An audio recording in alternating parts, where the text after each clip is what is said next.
There exists within the human soul a song so beautiful, so achingly familiar, that we mistake its melody for love itself. Yet this is not the music of authentic connection. It is the siren's call of our deepest wounds, singing us toward the rocks of repetition where countless souls have shattered before us. Listen closely to the waters of your own becoming. Can you hear it? That haunting refrain that rises from the depths of your unconscious, calling you toward relationships that feel like destiny but taste like déjà vu. This is where we begin our descent into the shadow realm of false intimacy, where the psyche plays elaborate tricks upon itself, dressing trauma in the wedding garments of true love. The wounded child within you recognizes this song immediately. It is the lullaby of chaos, the familiar rhythm of abandonment and return, the sweet agony of never quite being enough. Your nervous system, that ancient oracle of survival, knows this pattern as intimately as your own heartbeat. It was written into your very cells during those tender years when love and pain became so intertwined that you could no longer distinguish between them. Jung understood this profound deception of the psyche. He saw how the ego, in its desperate hunger for connection, will choose the familiar over the nourishing, the dramatic over the peaceful, the addictive over the authentic. The persona, that carefully constructed mask we show the world, learns to dance with shadows, convincing itself that this dance is love's highest expression. But what calls to you in these treacherous waters is not love at all. It is the unconscious, mind's compulsive need to heal through repetition, to somehow make right the original wound by finding someone who will wound you in precisely the same way. The psyche believes in its innocent wisdom that if it can just get the story right this time, if it can just love perfectly enough, give completely enough, surrender thoroughly enough, then finally, it will receive the love it was denied in the beginning. This is the great illusion that keeps souls trapped in the amber of their own becoming. The ego constructs elaborate fantasies around these relationships, weaving mythologies of destiny and soulmates and cosmic connection. Yet beneath these beautiful stories lies a more humble truth. You are not connecting with another human being at all. You are connecting with the ghost of your own unlived life, the phantom of your own unhealed wounds. The siren's song grows stronger as you approach the rocky shores of trauma bonding. Your body knows, oh how your body knows, that this is not safe harbor. Your nervous system floods with ancient warnings. Your dreams become prophetic. Your intuition screams through the static of your own desire. Yet the wounded child within, you, that part of your psyche that never learned to trust its own wisdom, drowns out these warnings with its desperate crying. "This is it," the child whispers. "This is the love I've been waiting for." But the child cannot distinguish between the familiar and the healing, between the past and the present, between the wound and the medicine. The child only knows that this feeling, this intoxicating mixture of pain and pleasure, hope and despair, is the feeling it has always associated with love. The ego, ever the loyal servant of the wounded child, begins its alchemical work of transformation. Red flags become romantic gestures, inconsistency becomes passion, emotional unavailability becomes mysterious allure. The mind becomes a masterful artist, painting pretty pictures over ugly truths, creating elaborate tapestries of meaning where there is only the raw material of repetition. This is not love. This is the shadow of love, the photographic negative of authentic connection. Where real love brings integration, this brings fragmentation. Where real love brings peace, this brings chaos. Where real love brings you home to yourself, this takes you further and further away from your own center, your own truth, your own capacity for genuine intimacy.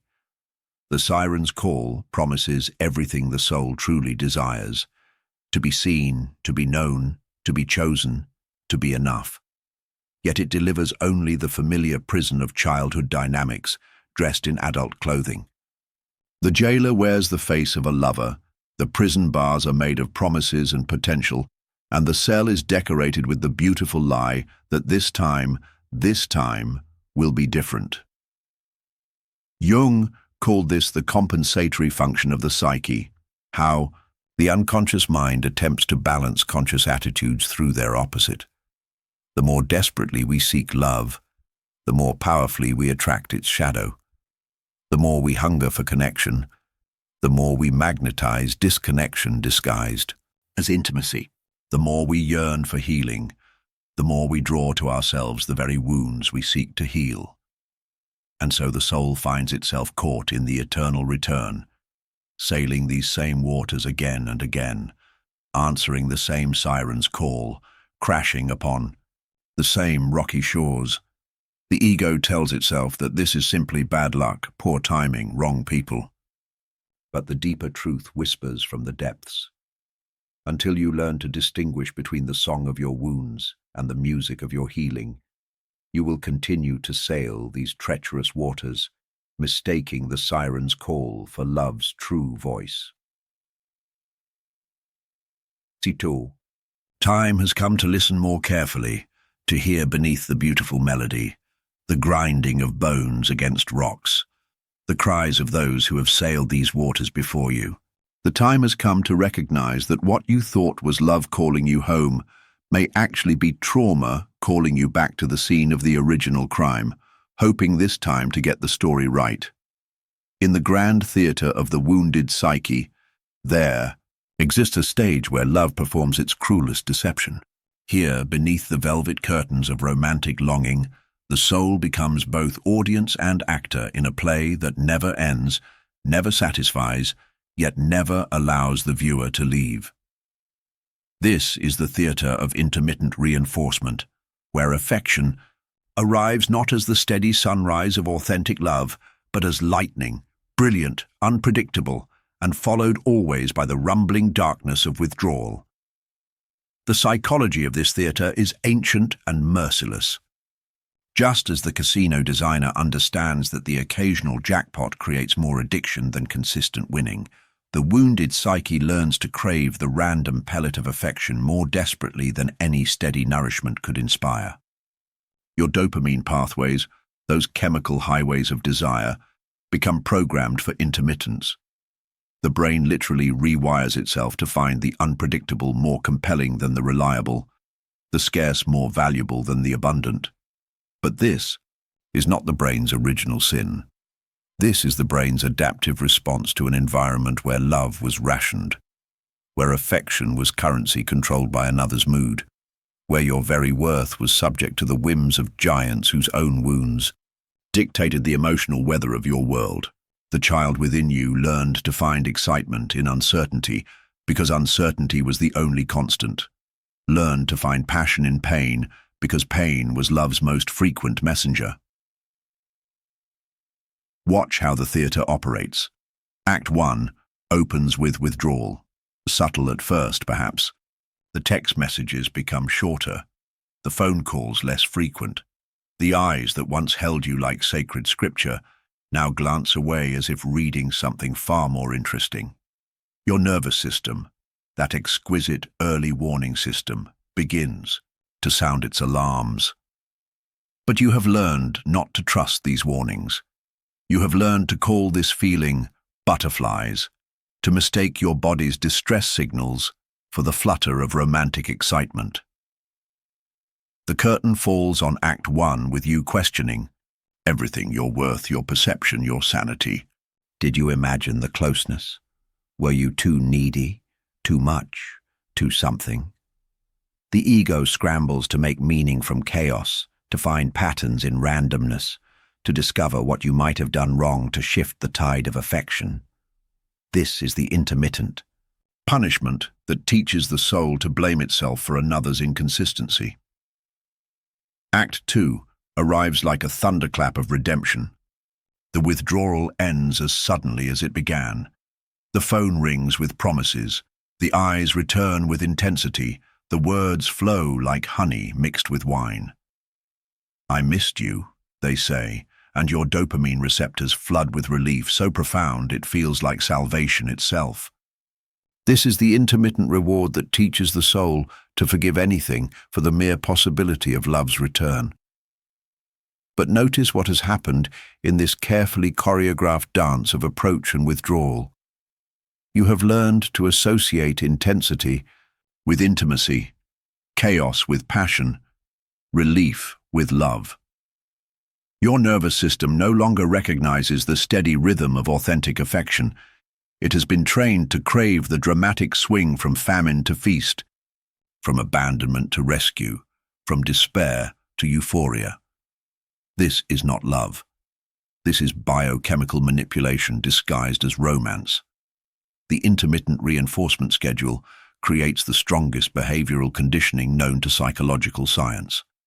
Rats will press a lever delivering random rewards far longer and far more obsessively than rats receiving consistent rewards. The human heart, it turns out, is not so different from the rat's desperate paw, pressing again and again for the unpredictable pellet of affection. Jung understood that the psyche seeks to complete its unfinished business through compulsive repetition. If love came irregularly in childhood, if it was something to be earned, lost, and earned again, then the unconscious mind will seek partners who offer love on precisely the same irregular schedule. The wound seeks its perfect match, and inconsistency calls to inconsistency across the crowded room of human connection. The tragedy deepens when you begin to mistake your addiction for devotion, your obsession for commitment. The very intensity of your craving becomes proof in your mind of love's authenticity. If I didn't love them so much, you tell yourself, why would I feel so desperate when they pull away? But this logic is the logic of the addict, who mistakes withdrawal symptoms for evidence of true need. Real love does not operate on the stock market model of artificial scarcity. Authentic affection flows like a river, sometimes deeper, sometimes shallower, but always present, always moving in the direction of nourishment. It does not arrive in hoarded bursts designed to keep you grateful for crumbs. It does not vanish mysteriously, only to return with explanations that explain nothing.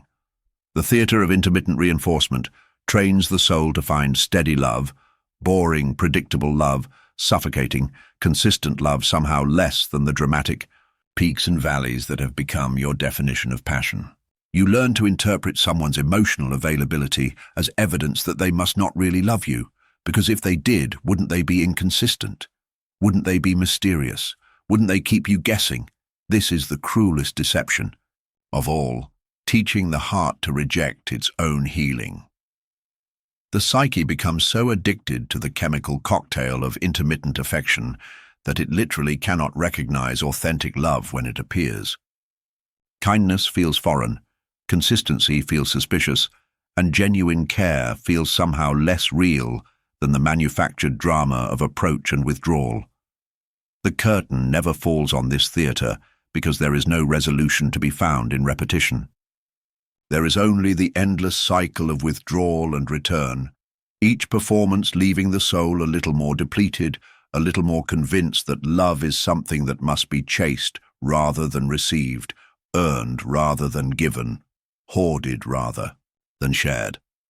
Until you recognize the theater for what it is, not a love story, but a trauma story dressed in romantic costumes, you remain forever in the audience, applauding your own imprisonment, mistaking the chains for jewelry, the cage for a cocoon.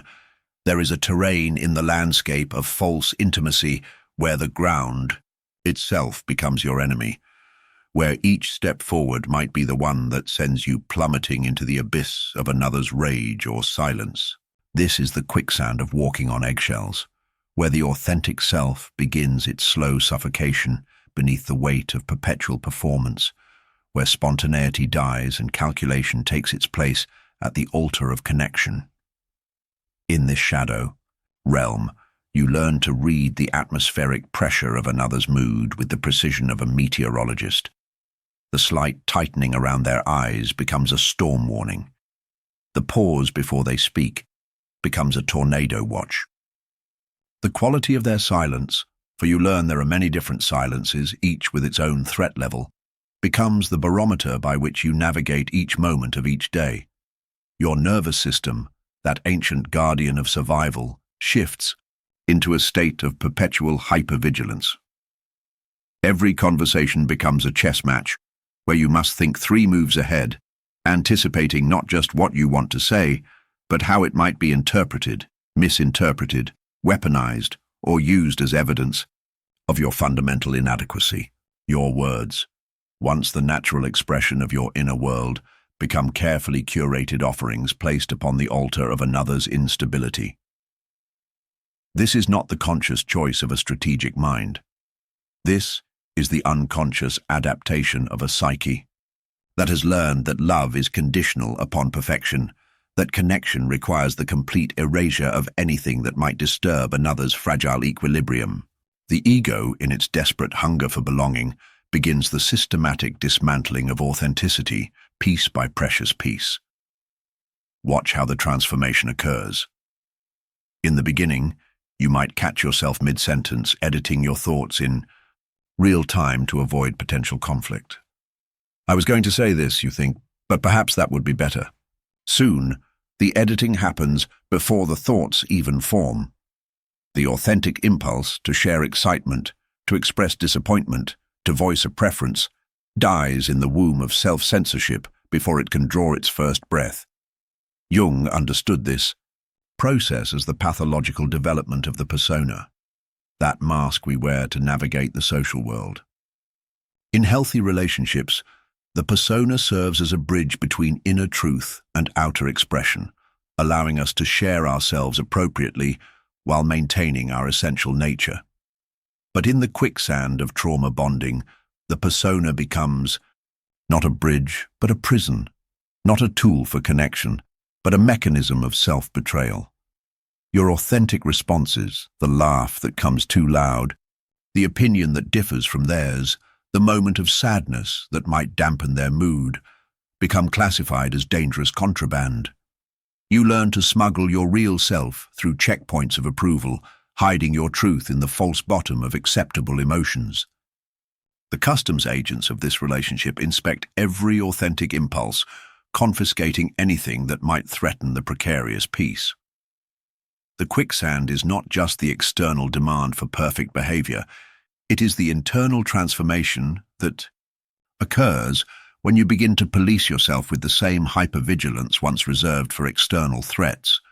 You become both the prisoner and the guard, the surveilled and the surveiller. Your own authentic impulses become foreign invaders, to be neutralized before they can disturb the carefully maintained ecosystem of another's comfort. This is where the soul begins its slow suffocation. Authenticity requires air to breathe, the oxygen of genuine expression, spontaneous response, unedited truth. But in the quicksand of eggshell navigation, this air becomes too dangerous to breathe. Each authentic exhale might shatter the fragile peace. Each genuine response might trigger the earthquake of another's emotional volatility. The tragedy deepens when you discover that your careful performance, your meticulous attention to their emotional weather patterns, your sacrificial offering of your own truth, does not actually create the safety you seek. The eggshells continue to break, seemingly at random.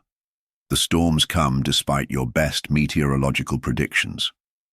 The quicksand continues to pull you deeper, despite your increasingly frantic efforts to find solid ground. This is because you are not actually walking on eggshells at all. You are walking on the unstable ground of another's unhealed wounds. No amount of careful stepping can stabilize what was never solid to begin with. No degree of self-editing can create safety with someone who is fundamentally unsafe, not because they are evil, but because they are unconscious of their own capacity for emotional violence. Jung would recognize this as the dissolution of individual boundaries, not the healthy dissolution that occurs in authentic love, where two whole beings choose to merge temporarily while maintaining their essential selfhood. but the pathological dissolution where one person disappears entirely into the emotional landscape of another. This is not union, but absorption, not love, but obliteration.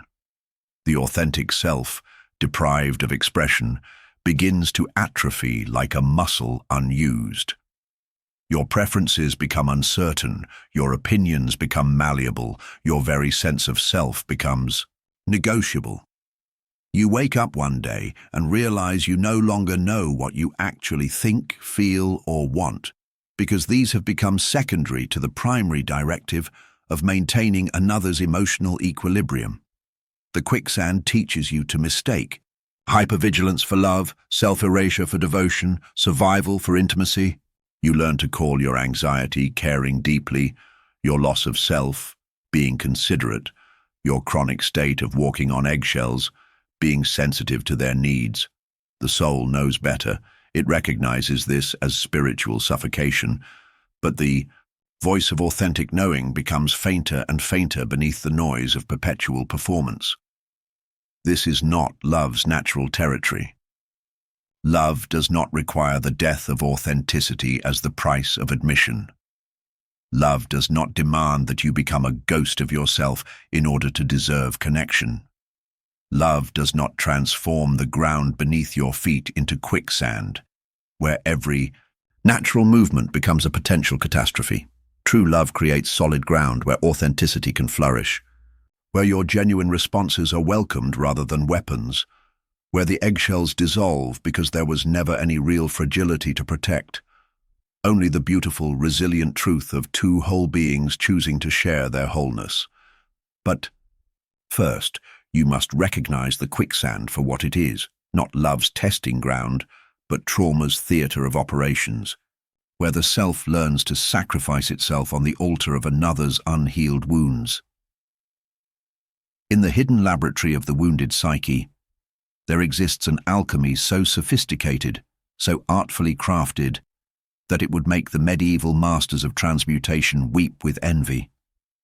Here, in the crucible of desperate love, the mind performs its most tragic magic, the transformation of poison into medicine, cruelty into kindness, abandonment into romance. This is not the philosopher's stone that turns lead into gold. This is something far more dangerous. This is the psychological sleight of hand that turns trauma into treasure, convincing the soul that its own destruction is actually its salvation. Watch the master alchemist at work. The raw materials arrive daily: neglect, inconsistency, emotional cruelty, broken promises, base metals of human behavior that any healthy psyche would recognize as toxic. But the wounded mind has learned a different kind of chemistry. It takes these poisonous elements and begins the elaborate process of transmutation, adding the catalysts of hope, solvents of longing, the heat of desperate need, until something entirely different emerges from the alchemical fire. They're just going through a difficult time, whispers the alchemist mind, stirring the cauldron of justification. The neglect becomes evidence of their depth, their complexity, their mysterious inner world. They're not like other people, the mind continues, adding another ingredient to the mixture. They love differently, more intensely, more authentically than those who offer mere consistency and care. This is where Jung's concept of the shadow reveals its most insidious operation. The shadow knows, oh how it knows, what healthy love looks like. It has seen it in movies, read about it in books, witnessed it in the relationships of others. But the shadow also knows that acknowledging this truth would require confronting the original wound, that tender scar tissue formed in the earliest years when love and pain became so intertwined that they could not be separated. The alchemical process begins with the simplest transmutations. Their silence becomes mysterious rather than withholding. Their criticism becomes evidence of their high standards rather than cruelty. Their unavailability becomes proof of their importance, their busyness, their significance in a world that demands their attention. Each red flag is carefully processed through the psychological laboratory until it emerges bearing the chemical signature of romantic virtue. But as the relationship progresses, the alchemy must become more sophisticated. The mind develops increasingly elaborate formulas for transmutation. Their anger becomes passion. After all, don't they always say that the line between love and hate is thin? Their jealousy becomes evidence of how much they care. Surely someone who didn't love you wouldn't be so concerned about losing you. Their control becomes protection. Their manipulation becomes guidance. Their emotional abuse becomes the rough love of someone who sees your potential and refuses to let you settle for less. The wounded psyche becomes a master storyteller, weaving narratives of such complexity and beauty that they could rival the greatest myths of human civilization. Every cruel word becomes a misunderstood truth. Every broken promise becomes evidence of their struggle with a world that doesn't understand their sensitive nature. Every moment of emotional abandonment becomes a test of your love, a challenge to prove your devotion worthy of their eventual return. Jung understood that the psyche has an almost infinite capacity for self-deception when the truth threatens the ego's fundamental organizing principles. If you learned in childhood that love comes with pain, that care arrives wrapped in cruelty, that attention must be earned through suffering, then a relationship that offers genuine kindness becomes psychologically intolerable. It doesn't match the template. It doesn't feel like the love you learn to recognize. The alchemy serves another deeper function. It protects the ego from the devastating recognition that it has chosen its own destruction. To acknowledge that the person you love is actually harmful would require acknowledging that your choosing mechanism itself is broken, that your compass for love points always toward your own wounding. This recognition feels too dangerous, too threatening to the ego's sense of competence and wisdom, so the mind doubles down on its alchemical work. It develops increasingly sophisticated theories about their behavior. They're an artist, and artists are temperamental. They're highly intelligent, and intelligent people are often misunderstood. They've been hurt before, and hurt people hurt people. They're working on themselves, going through a transformation, dealing with family issues, processing childhood trauma. The list of extenuating circumstances grows longer and more elaborate with each passing day. The most tragic aspect of this psychological alchemy is how it transforms the alchemists themselves. In the process of constantly transmuting poison into medicine, the psyche begins to lose its natural ability to distinguish between the two. The internal warning systems, intuition, gut feelings, bodily sensations of danger, are systematically overridden by the intellectual process of justification. The soul's natural immunity to toxicity is compromised by repeated exposure to poison disguised as nourishment. This is not conscious deception. The wounded psyche genuinely believes in its alchemical creations. It has convinced itself so thoroughly that poison is medicine that it begins to crave the very substances that are slowly killing it.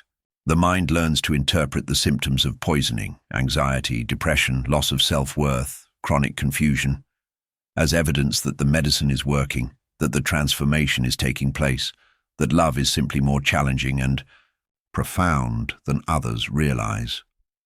The shadow whispers its deepest secret, that to abandon this alchemical practice would mean confronting the original wound, that primal hurt that taught the psyche to accept crumbs as banquets, poison as medicine, destruction as devotion. The known pain feels safer than the unknown healing, the familiar poison more trustworthy than unfamiliar nourishment.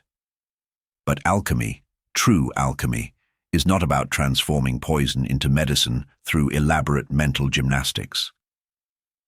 True alchemy is about transforming the alchemists themselves, learning to recognize poison as poison, medicine as medicine, and choosing consciously which substances to invite into the sacred vessel of the soul. The laboratory of the wounded psyche must eventually be abandoned, its sophisticated equipment of justification set aside, its elaborate formulas of transmutation released. Only then can the real work begin. Not the transformation of poison into medicine, but the transformation of the wounded alchemist into a being capable of recognizing and choosing true nourishment. In the vast desert of trauma bonding, there appears an oasis that promises everything the thirsty soul desires: love, understanding, completion, home. But as you approach this shimmering vision, drawn by its irresistible pull, you discover too late that it is a mirage. And in your singular focus on this phantom oasis, you have wandered so far from the real sources of nourishment that when you finally turn around, the green valleys of authentic connection have vanished beyond the horizon. This is the mirage of isolation, where the psyche becomes so consumed by one relationship that all others fade into insignificance. It begins subtly, almost imperceptibly, like the gentle erosion that eventually carves canyons through solid rock. A dinner with friends cancelled because they need you. A family gathering missed because it would upset them. A hobby abandoned because it takes time away from the relationship. Each choice seems reasonable in isolation, but together they form a pattern that slowly severs every lifeline except the one that leads back to your source of trauma. Jung recognized this as the shadow's most insidious strategy, the gradual isolation of the psyche from the collective sources of wisdom that might threaten the neurotic pattern. Friends, with their outside perspective, might notice what you cannot see. Family, with their long view of your history, might remember who you were before this relationship reshaped you. Colleagues, mentors, spiritual communities, all these connections carry the dangerous possibility of reflection, of mirrors that might show you truths you are not ready to see. The gravitational pull of trauma bonding is unlike anything in the natural world. It operates not according to the laws of physics, but according to the laws of psychological compulsion. The more toxic the relationship becomes, the stronger its gravitational field grows, pulling you deeper into its orbit, while simultaneously pushing away everything else that might offer alternative perspectives, competing loyalties, or, most dangerous of all, genuine nourishment. Watch how the isolation unfolds. At first, you make conscious choices to prioritize this relationship above others. It feels romantic, devoted, proof of your commitment and their importance. You begin to see your other relationships through the lens of this primary bond, and they start to feel somehow less real, less significant, less worthy of your time and energy. Why would you want to spend an evening with friends when you could be with your beloved? Why would you invest in family relationships when you have found your soulmate? But gradually, the choice becomes less conscious and more compulsive. Your other relationships begin to feel foreign, like clothes that no longer fit. Conversations with friends feel shallow compared to the intensity of your primary relationship. Time spent with family feels like time stolen from where your heart truly belongs. The normal rhythms of human connection, the casual lunch, the spontaneous phone call, the comfortable silence of old friendships, begin to feel artificial, performative, somehow less authentic than the drama and intensity of your consuming bond. This is where Jung's understanding of individuation becomes crucial. Healthy individuation requires connection with the collective, the rich web of relationships that reflect back different aspects of the self, that challenge and support and witness the full spectrum of human experience. But trauma bonding creates a kind of pseudo-individuation, where the self appears to be choosing its own path, but is actually being drawn into an increasingly narrow orbit around another's psychological pathology. The mirage promises that all your needs for connection, understanding, and love can be met by this one person. It whispers that other relationships are distractions, that true love means finding someone who is everything to you: friend, lover, family, mentor, audience. Mirror. This is not integration, but fusion. Not love, but absorption. Not choice, but compulsion disguised as devotion. As the isolation deepens, you begin to lose touch with the parts of yourself that existed in those other relationships. The version of you that laughed with college friends disappears. The aspect of yourself that felt confident in professional settings fades. The part of you that found joy in solitary pursuits withers. These aspects of self don't die suddenly. They undergo a slow starvation, deprived of the relational nutrients that once fed them. The world shrinks until it contains only two people, and even then it really contains only one, the gravitational center around whom your entire existence orbites. You lose your independent interests, your separate social connections, your autonomous decision-making capacity. What you call love has actually become a form of psychological house arrest, where the walls are invisible but impermeable, where the cell door is unlocked, but you have forgotten that you once possessed the key. The cruelest aspect of this isolation is how it masquerades as intimacy. You tell yourself that this is what real love looks like. Two people so connected that they don't need anyone else, so complete together that the rest of the world becomes irrelevant. But this is not intimacy. This is enmeshment. Not connection, but entanglement. Not love, but the mutual imprisonment of two wounded souls who mistake their cage for a cocoon.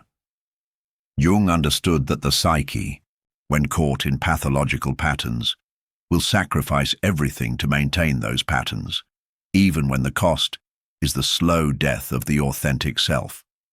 The trauma bond requires isolation to survive, because exposure to healthy relationships would reveal its true nature. Like a vampire that cannot survive in sunlight, trauma bonding cannot coexist with the illuminating presence of genuine connection. The hermit archetype in Jung's work represents chosen solitude for the purpose of spiritual development, the conscious withdrawal from collective life to discover individual truth. But the isolation of trauma bonding is not chosen, it is compelled.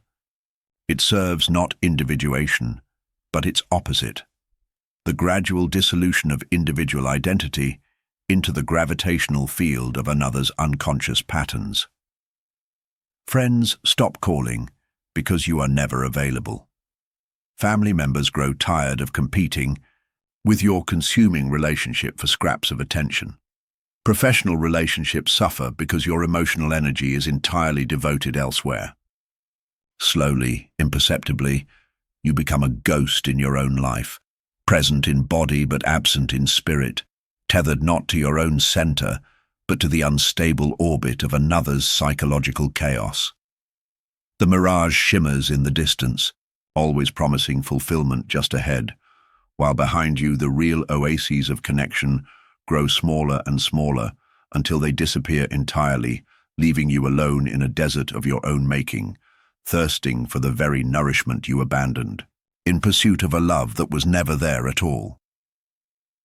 In the grand cathedral of false intimacy, there stands an altar where the soul bows before its greatest deception, the sacred confusion of intensity for intimacy, drama for depth, chaos for connection. Here, in this shadow temple of the heart, the psyche performs its most elaborate ritual, the worship of feeling without meaning, passion without presence, fire without light. This is the paradox that ensnares countless souls in the web of trauma, bonding, the profound mistake of believing that the strength of feeling equals the depth of connection.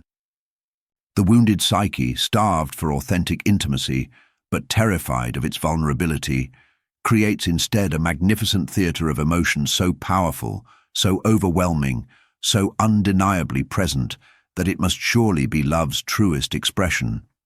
But intensity is not intimacy any more than lightning is sunlight. Both illuminate, both command attention, both generate heat, yet one sustains life while the other burns it away. The trauma-bonded soul learns to crave the lightning, to find the steady warmth of authentic connection somehow insufficient compared to the dramatic punctuation of emotional storms. Jung understood this as one of the ego's most sophisticated defense mechanisms against the genuine encounter with another human being.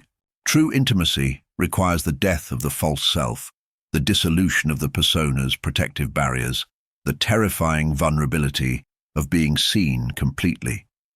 But trauma bonding offers a clever substitute, the intoxicating experience of feeling deeply without the risk of being known deeply. Watch how the deception operates. The relationship becomes a perpetual crisis, a series of emotional emergencies that demand complete attention and generate profound feelings. There are breakups that feel like death, reconciliations that feel like resurrection, fights that tear the soul apart, and makings up that seem to stitch it back together with golden thread. The nervous system learns to interpret this constant activation as evidence of love's presence, mistaking the body's stress response for the chemistry of connection. But beneath this magnificent storm of feeling lies a desert of true knowing. You can spend years in the intensity of trauma bonding without ever truly being seen by your partner, without ever being asked about your deepest dreams, your childhood fears, your authentic desires. The emotional weather is so dramatic that it drowns out the quieter conversations where real intimacy is born. Those gentle moments of curiosity, witnessed vulnerability, and mutual discovery. The unconscious creates this elaborate theater because genuine intimacy threatens the very patterns it seeks to maintain. If you were truly seen and accepted for who you are, the wounded child within would have to confront the devastating reality that love doesn't actually require suffering. If you experience genuine care and consistency, the traumatized psyche would have to release its grip on the familiar dynamics that have become its definition of connection.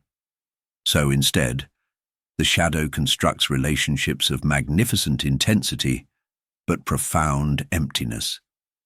You know every mood of your partner, every trigger, every way to make them angry or happy or jealous, but you don't know their dreams. You can navigate their emotional weather patterns with meteorological precision, but you've never seen them. Truly relax. You can manufacture passion through conflict and relief through resolution, but you've never experienced the quiet joy of simply being together without agenda or urgency. This is intimacy's evil twin, a connection so intense it feels like merger but so shallow it never touches the true self. The ego mistakes the adrenaline of emotional drama for the dopamine of authentic bonding, the chaos of unpredictability for the depth of mystery, the exhaustion of constant crisis for the fulfillment of real love. The paradox deepens when you discover that this intensity, rather than bringing you closer together, actually creates more distance. Every emotional storm leaves debris that must be cleaned up, wounds that must be healed, trust that must be rebuilt. The relationship becomes so focused on surviving its own emotional weather that it never develops the calm spaces where genuine intimacy can flourish. Jung would recognize this as the compensatory function of the psyche gone wrong, the unconscious attempt to balance the absence of real connection through the excess of emotional activation. The more intimacy is lacking, the more intensity is generated. The less genuine seeing occurs, the more dramatic feeling is produced. The relationship becomes a perpetual motion machine of emotion designed to distract from the fundamental emptiness at its core. True intimacy whispers, trauma bonding screams. True intimacy asks questions, trauma bonding makes assumptions. True intimacy creates safety for vulnerability. Trauma bonding uses vulnerability as ammunition. True intimacy grows slowly, like a tree putting down deep roots. Trauma bonding burns bright and fast, like a forest fire that consumes everything in its path. The wounded soul becomes addicted to the intensity because it feels more real than the quiet rhythms of healthy love. Genuine care feels boring compared to the theatrical passion of trauma bonding. Consistent kindness feels flat next to the peaks and valleys of emotional chaos. The psyche learns to interpret the absence of drama as the absence of love, the presence of peace as the presence of disinterest.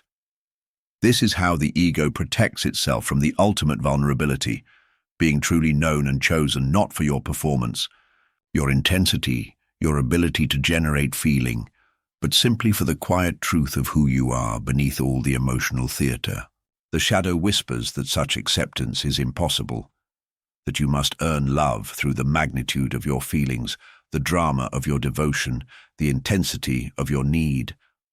But the paradox reveals its deeper truth. The more intensity you generate, the less intimacy becomes possible. The louder the emotional volume, the harder it becomes to hear the subtle frequencies of genuine connection.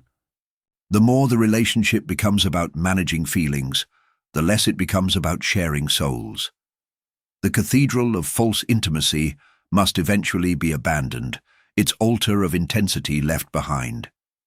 Only in the quiet spaces beyond the storm can the soul discover what it has always been seeking, not the lightning of drama, but the steady sunlight of being truly seen, truly known, truly chosen for nothing more or less than the beautiful ordinary miracle of who you actually are. The ego's theater of emotional intensity must close its curtains. The real performance, the gentle, vulnerable, infinitely more terrifying show of authentic intimacy, waits patiently in the wings, ready to begin only when the soul is finally ready to be seen without the costume of drama, without the makeup of crisis, without the script of suffering that has so long been mistaken for love's truest dialogue. In the ancient halls of alchemical wisdom, there exists a symbol so profound in its simplicity that it has captivated the human imagination for millennia. The Ouroboros, the serpent that devours its own tail in an eternal cycle of consumption and renewal. But in the shadow realm of trauma bonding, this sacred symbol becomes perverted into something far more sinister, a relationship that feeds upon itself, growing stronger through its own destruction, perpetuating its existence through the very conflicts that should signal its end. Here, in this psychological prison of circular time, the soul finds itself trapped in a ritualistic dance of rupture and repair that never truly heals, never truly resolves, never truly transforms. The same arguments rise from the depths of the unconscious like ancient gods demanding sacrifice. The same wounds split open with surgical precision. The same promises flow like honey from lips that have spoken identical words 1,000 times before. This is not the healthy spiral of growth that characterizes authentic relationships, where conflicts arise, get resolved, and create deeper understanding. This is the closed circle of compulsive repetition, where the psyche becomes trapped in a script written not by conscious choice, but by the inexorable pull of unhealed wounds seeking their perfect expression.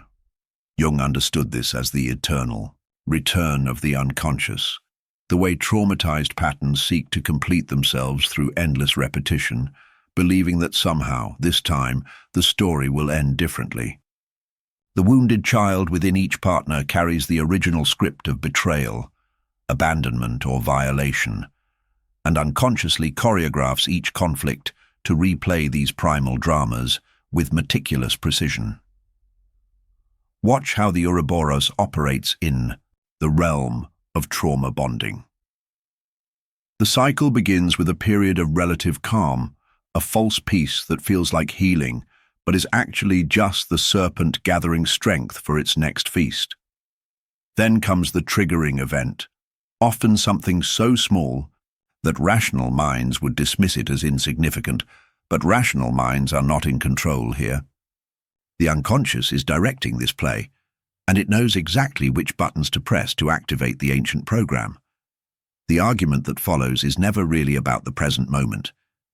It is about every time she felt unheard, every time he felt controlled, every time love turned to betrayal in the formative years, when their hearts were still learning what connection meant. The words that fly like arrows in the heat of conflict are dipped in the poison of ancient wounds, designed not to resolve, but to wound, not to heal, but to recreate the original trauma with perfect fidelity. The fight escalates with the inevitability of Greek tragedy. Each partner knows their role perfectly, having rehearsed it countless times. One pursues, the other withdraws. One attacks, the other defends. One threatens to leave, the other pleads for forgiveness. The choreography is so precise that an outside observer might think they were watching a performance, and in many ways they would be right. But this is not conscious theatre. This is the unconscious mind's desperate attempt to heal through repetition, to somehow get the story right this time, to finally receive the love that was denied in the original wounding.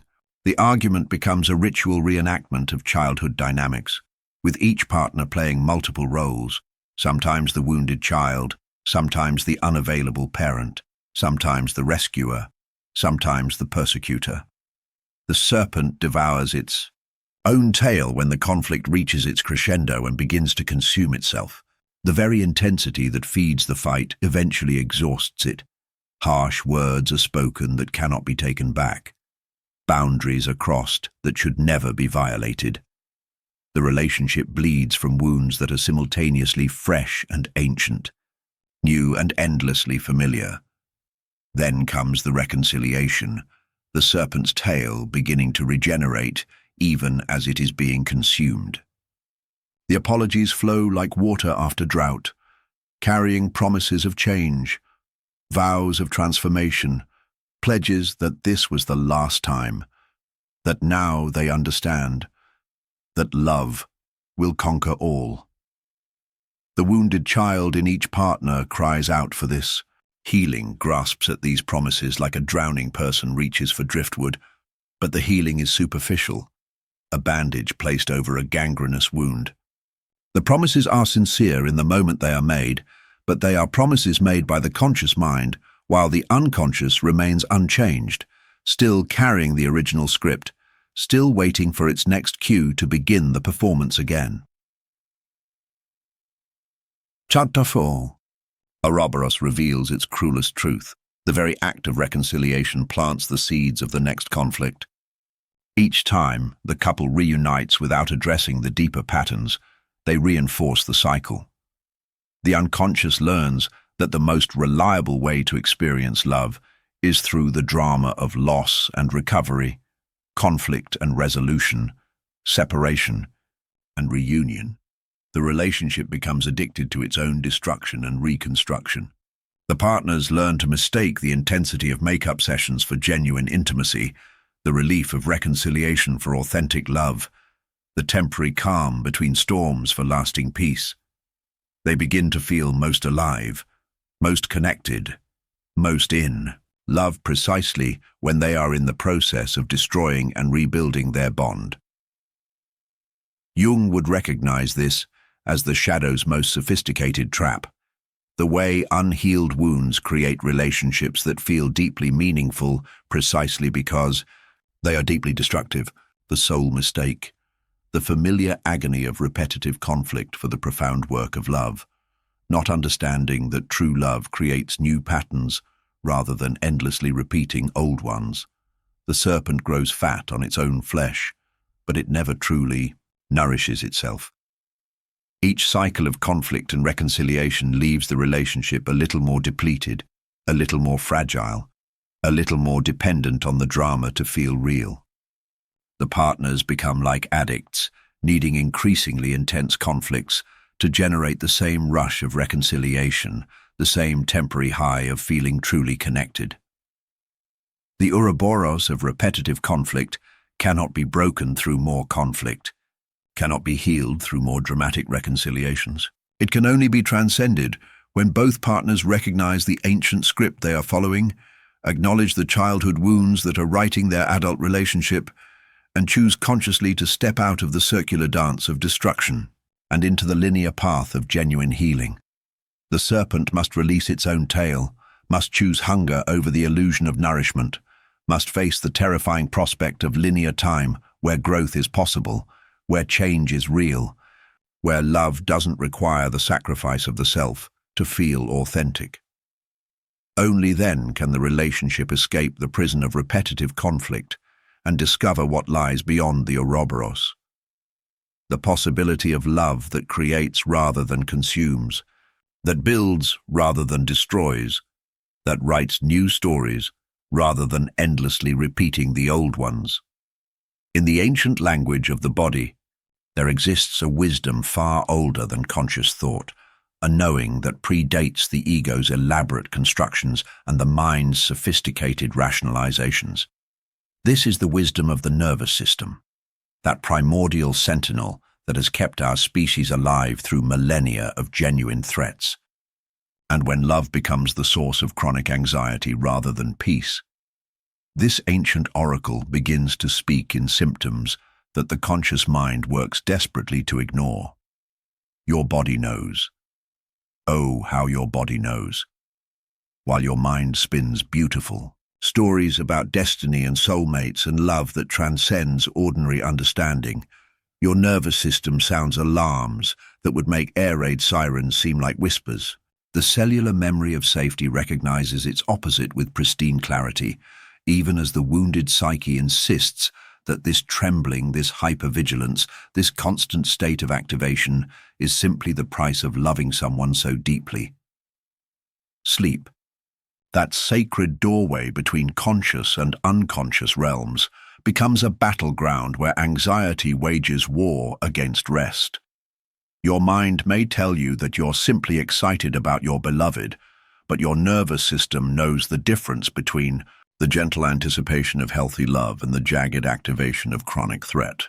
Night after night, you lie awake passing conversations for hidden meanings, analyzing glances for signs of withdrawal, rehearsing responses to conflicts that haven't yet occurred, but feel inevitable as sunrise.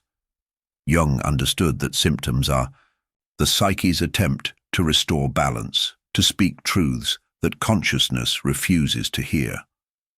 When the body rebels against what the mind insists is love, it is not being dramatic or oversensitive. It is performing its ancient function as guardian of the organism's well-being, the racing heart, the churning stomach, the shallow breathing, the muscle tension that never quite releases. These are not side effects of passionate love, but prophecies of a nervous system that recognizes patterns of threat disguised as intimacy. The appetite disappears, and with it the body's natural rhythm of nourishment and satisfaction. Food loses its appeal when the soul is chronically unsettled, when the digestive system is conscripted into service for fight or flight responses rather than the peaceful work of transformation and renewal. You may not consciously recognize the relationship as toxic, but your gut, that second brain, with its vast network of neurons, knows poison when it encounters it, even when that poison comes wrapped in proclamations of love. Watch how the body speaks its truth through 1,000 small rebellions. Your hands shake when their name appears on your phone, not with excitement, but with the same tremor that accompanies genuine danger. Your breathing becomes shallow in their presence, not with the breathlessness of romance, but with the restricted breathing of anxiety. Your shoulders carry tension like armor, not the relaxed openness of trust, but the defensive posture of someone expecting attack. The conscious mind works overtime to reframe these signals, to transform the body's warnings into evidence of love's intensity. I get butterflies when I see them, you say, not recognizing that what you're experiencing is not the gentle flutter of attraction, but the frantic wing beats of a nervous system in distress. I can't eat when we're apart, you explain, not understanding that loss of appetite is the body's way of conserving energy for threat response, not evidence of romantic devotion. Jung recognized that true integration, the hallmark of psychological health, requires harmony between mind and body, conscious and unconscious, rational thought and somatic wisdom. But trauma bonding creates the opposite, a fundamental split where the mind insists on one reality while the body experiences another entirely. This dissociation allows the wounded psyche to maintain relationships that would be impossible if the full truth of their impact on the organism were acknowledged. The nervous system exists in a state of perpetual fight or flight, that ancient, survival mechanism designed for brief encounters with mortal danger. But in trauma bonding, this emergency response becomes chronic, like a fire alarm that never stops ringing. Your adrenal glands work overtime, flooding your system with stress hormones meant for brief bursts of survival energy. Your immune system suffers under the constant assault of stress chemicals. Your digestion slows as resources are diverted to muscles prepared for conflict or escape. This is not the gentle stress of healthy challenge or the excited arousal of genuine attraction. This is the body's wisdom recognizing what the mind refuses to see, that love should not require the organism to exist in a constant state of emergency preparedness. True love creates coherence between all systems, heart, mind, body, and soul, working in harmony rather than in conflict. The shadow of anxiety's prophecy reveals itself in the quality of your dreams, those nightly journeys into the unconscious, where the day's experiences are processed and integrated. In healthy relationships, dreams tend toward resolution, integration, and peace. But in trauma bonding, the dream world becomes a battlefield where the psyche works frantically to process the daily assault of mixed messages, emotional chaos, and relational uncertainty. You wake exhausted not because you haven't slept enough, but because your unconscious has spent the night trying to make sense of contradictions that cannot be reconciled. How can something that feels so right feel so wrong? How can someone who claims to love you cause such distress? How can what the mind calls devotion feel to the body like danger? The body never lies because it cannot afford to lie. Its job is not to maintain romantic illusions or protect the ego's investments in particular relationships. Its job is to keep the organism alive and thriving. When love becomes a source of chronic anxiety, the body is performing its prophetic function, warning of danger, calling for attention, demanding that consciousness acknowledge what it would rather ignore. Jung taught that the psyche seeks wholeness, integration, the harmony of all its parts working toward the same goal. Trauma bonding creates fragmentation, where different parts of the self experience contradictory realities. The mind experiences love, while the body experiences threat. The ego experiences devotion, while the nervous system experiences danger. The persona experiences passion, while the immune system experiences assault. True love brings integration, mind and body aligned in recognizing safety, care, and mutual nourishment. The nervous system relaxes into patterns of rest and restoration. Sleep becomes restorative rather than elusive. Appetite returns as the body remembers that it is safe to be fully present, fully embodied, fully alive. The shadow of anxiety's prophecy calls us back to the fundamental truth. Love should feel safe in the body, not just beautiful in the mind. When your nervous system speaks its ancient warnings, listen. When your body rebels against what your mind insists is love, trust the deeper wisdom. The prophecy of anxiety is not a curse to be overcome, but a gift to be received.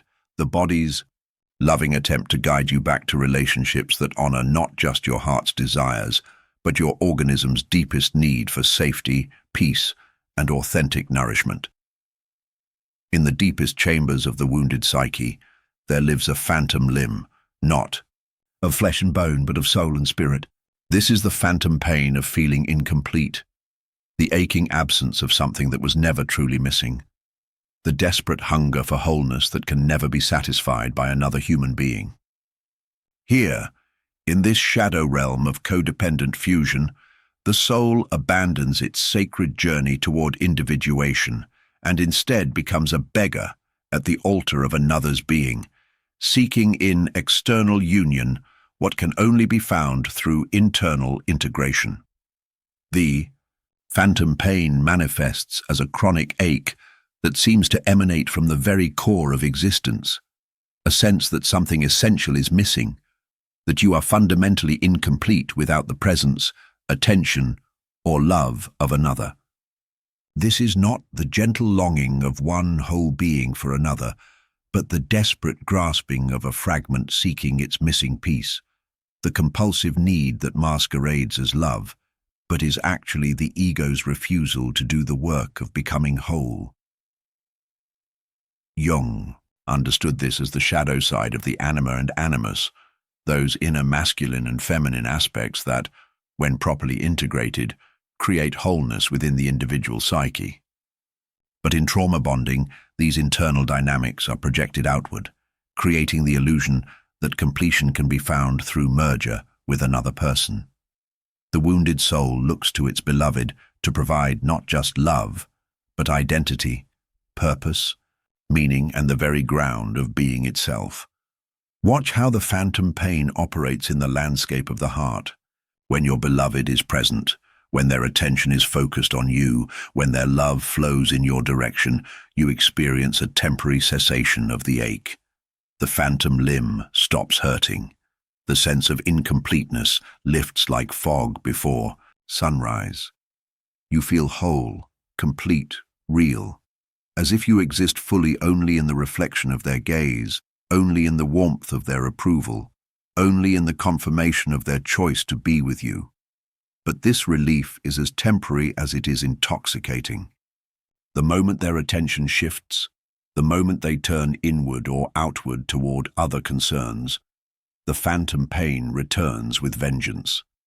The ache becomes unbearable, the sense of incompleteness overwhelming. You feel yourself literally fragmenting, as if your very existence depends on their presence, as if you are nothing more than a satellite in orbit around their sun, cold and lifeless when their light is turned away. This is not love. This is psychological dependency disguised as devotion. The soul, which was designed to discover its own wholeness through the sacred process of individuation, instead becomes addicted to the temporary relief of external completion. Like a drug addict seeking the next fix, you find yourself constantly maneuvering for their attention, constantly seeking reassurance of their love, constantly needing proof that you exist in their awareness. Jung's concept of individuation, the lifelong journey toward becoming a whole, integrated individual, becomes impossible under these conditions. How can you discover who you truly are when your very sense of self depends on another's presence? How can you develop your own interests, your own opinions, your own spiritual connection when your identity is so thoroughly entangled with another's that you cannot tell where you end and they begin? The phantom pain creates a cruel paradox. The more you seek completion through another, the more incomplete you become.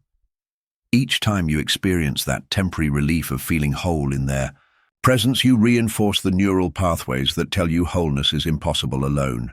Each time you feel the ache of separation, you strengthen the belief that you are fundamentally inadequate as a single entity.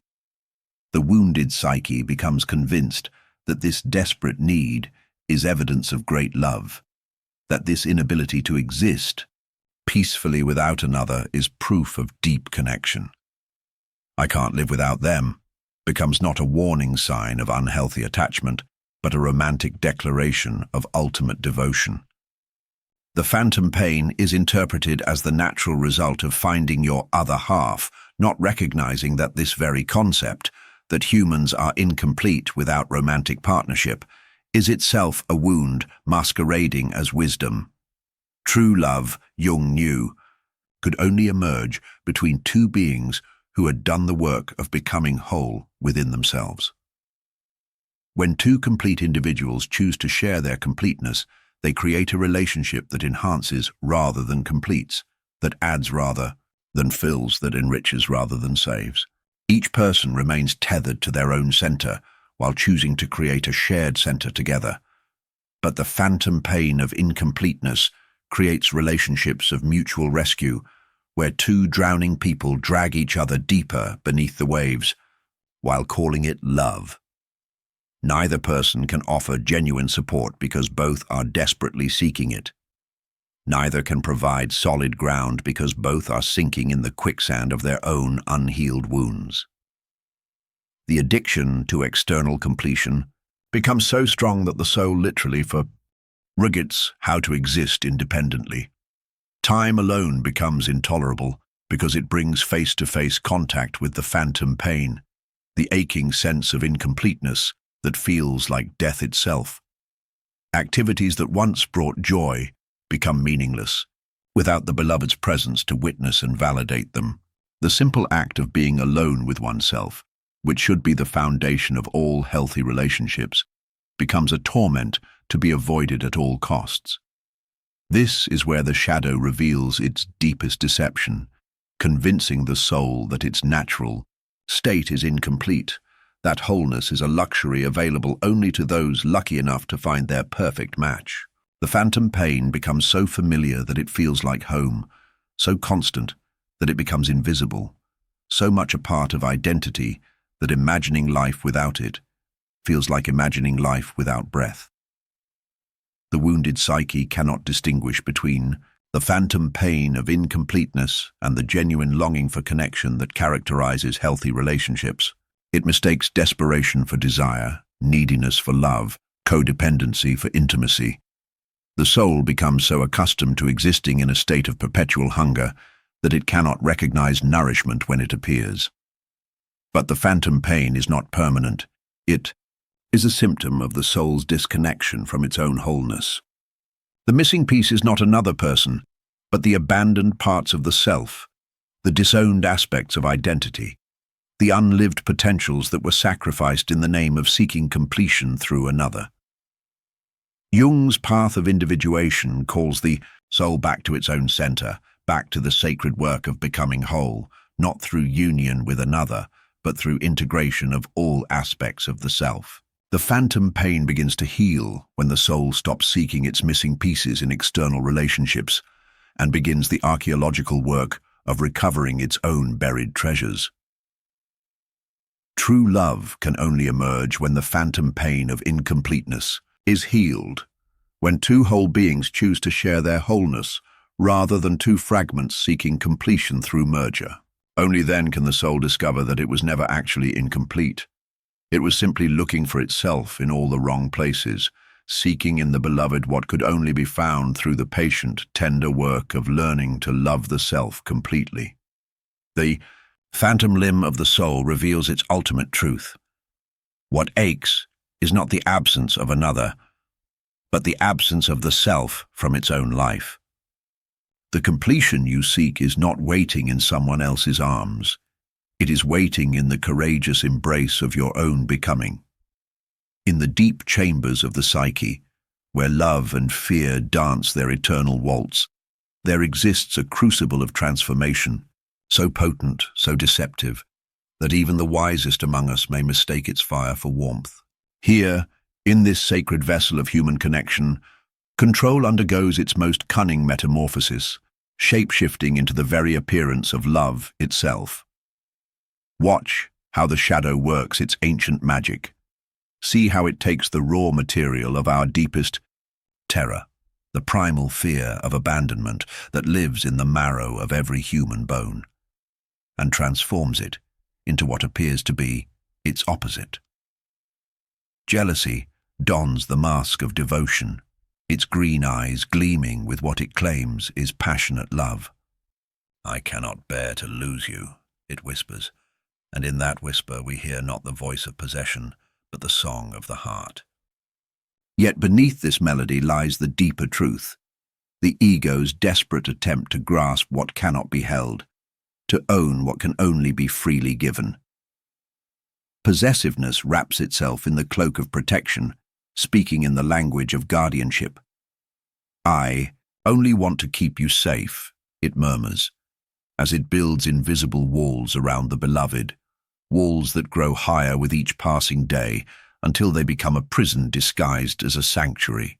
The unconscious mind, driven by its ancient programming, convinces itself that to love is to contain, that to care is to control.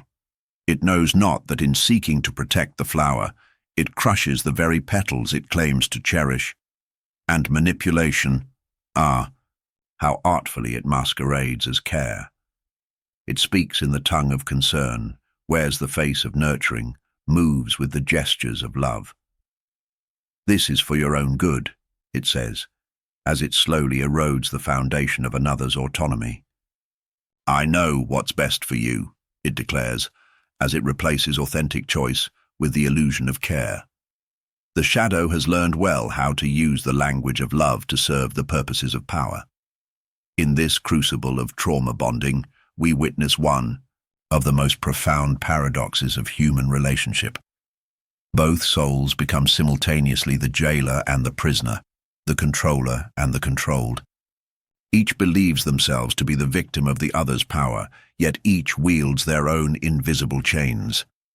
The one who appears to control is often the most controlled, bound by their own compulsions and fears. The one who seems powerless often holds the very power that the other so desperately seeks to possess. This is the elaborate dance of mutual enslavement, choreographed by wounds that have never seen the light of conscious awareness. Each partner moves to the rhythm of their own unconscious trauma, believing they dance with love when they are truly dancing with ghosts, the specters of past betrayals, abandonments, and violations that live on in the shadow realm of memory. Jung understood this dark alchemy well. He recognized how the unconscious, in its desperate attempt to heal old wounds, often creates new ones.